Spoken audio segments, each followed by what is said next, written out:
Hello everyone and welcome to your walkthrough on Worksheet 2C. This is from week 4 of College Trig or MAT122 with Mr. Griesel at Overland High School. This week we are going to be doing 4 worksheets and a quiz. This is the first of those 4 worksheets. So we're going to be doing 2C, D, E, and then F is going to be the review.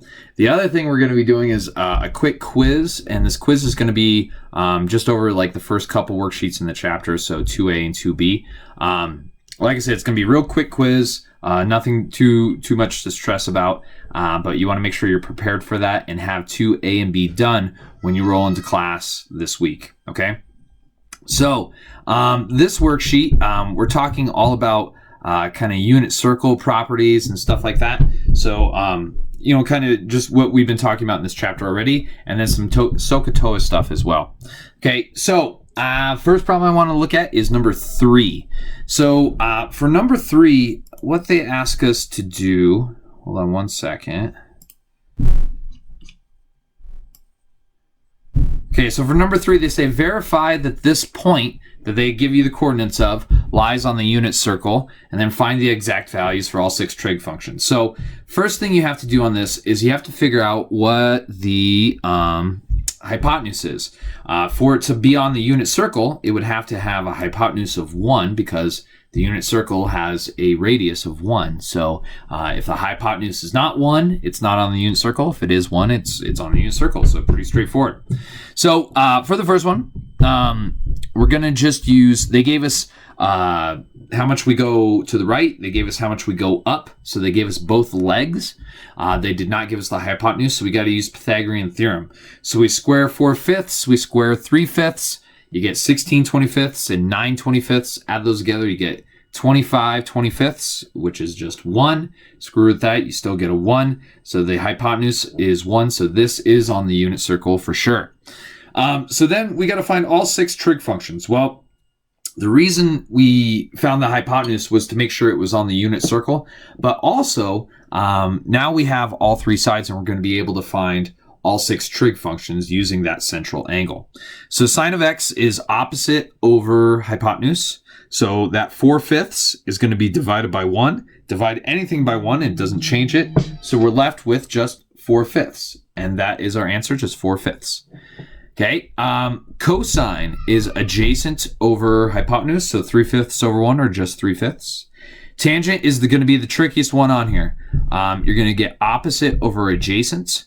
So opposite is 4/5, adjacent is 3/5. So we're going to do keep, change, flip for this. And the 5s will cancel off, and you'll be left with just 4/3 for that one.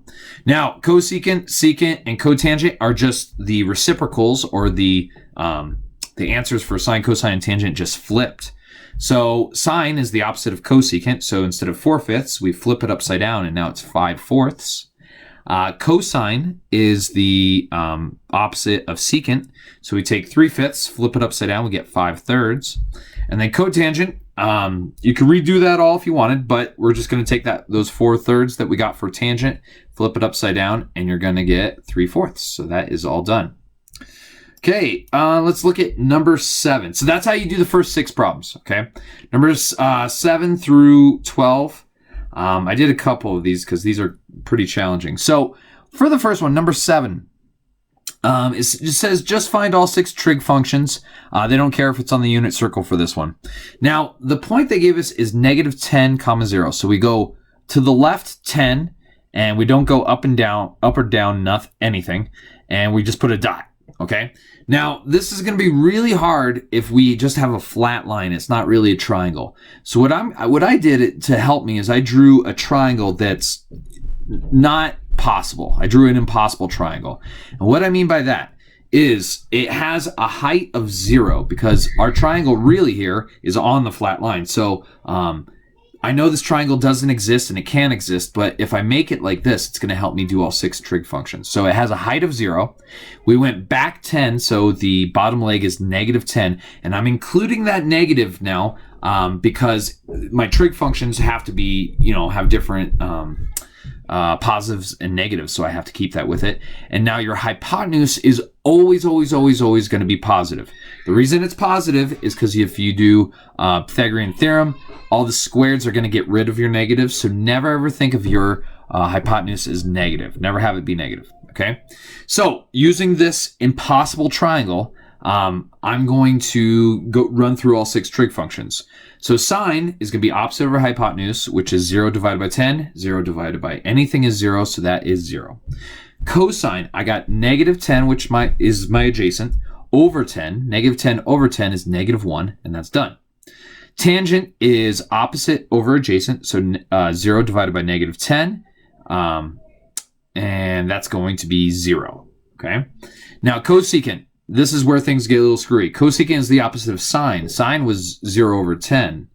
Well, this one's going to be 10 over 0. You can never divide by 0, so you get undefined, and that's what that circle with a slash through it means.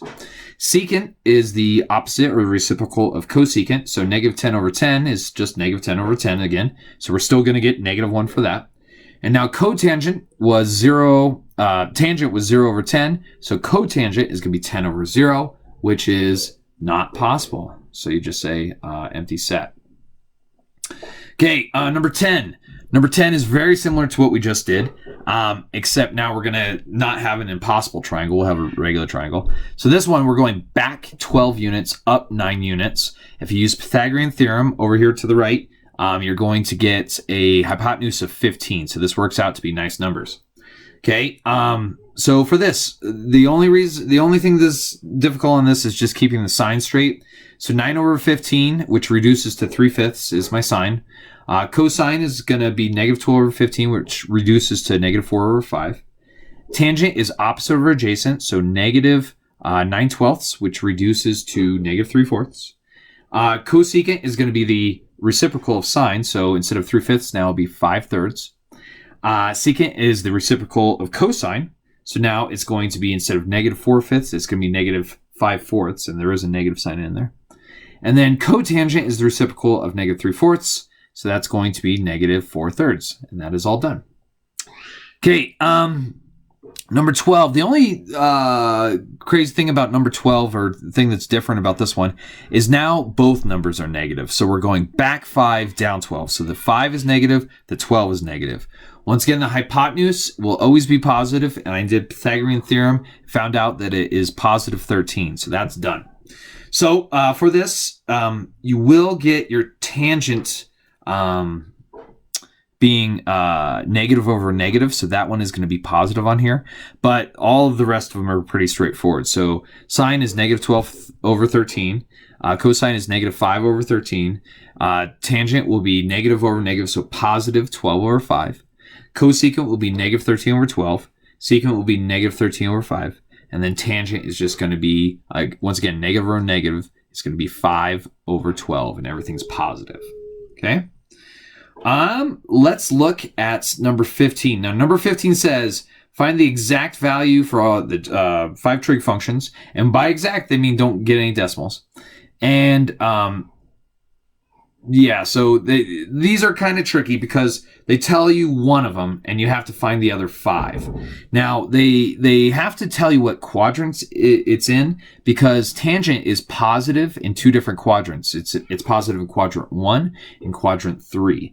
So for number 15, they say tangent of x is 3 over 2, and it's in quadrant 3. So I know it's in the bottom left quadrant.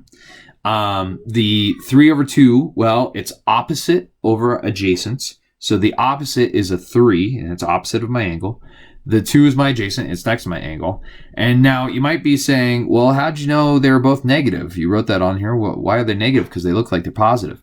Well, the reason I know they're negative is because it's in the 3rd quadrant. I'm going back 2, down 3. And the reason they wrote it as positive is because if you put negative over negative, you get a positive. So real tricky right there. A lot of little small things there. So we got to find the hypotenuse, and we do that with Pythagorean theorem. We get a positive square root of 13. That's not going to be a very nice thing to deal with, but that's what we got. So running through these. Sine is going to be opposite over hypotenuse. Well, opposite is -3, hypotenuse is root 13. We can't leave the root 13 on bottom, so we're going to multiply by root 13 on top and bottom. And you end up getting for a final answer for sine is -3 times root 13 over 13. It's ugly, but that's what you get. Cosine, same trick. You're going to get -2 over root 13. Root 13, both the top and bottom, you're going to get a final answer of -2 root 13 over 13. Tangent, they already gave us, that's 3 over 2, so we didn't have to do any work for that. Cosecant, I'm flipping over the original thing I got for sine. So sine was -3 over root 13. So cosecant is going to be -root 13 over 3. That radical is not on the bottom, so that's okay. So flip the original, not after you fixed it, because now the radical will be on top, and that's not a problem. Okay, cosine. I had 2 over root 13, so I flipped it. I got -root 13 over 2. And then cotangent is just the reciprocal of 3/2, or in this case, it's going to be 2/3. So that is all done. Okay, 19 through 24 are great problems because they tell you what quadrant is positive and negative, and those are really good to know. So if you have those like on the top of your hat, you'll be good. All right, number 25. Number 25, we're using 30, 60, 90 triangles.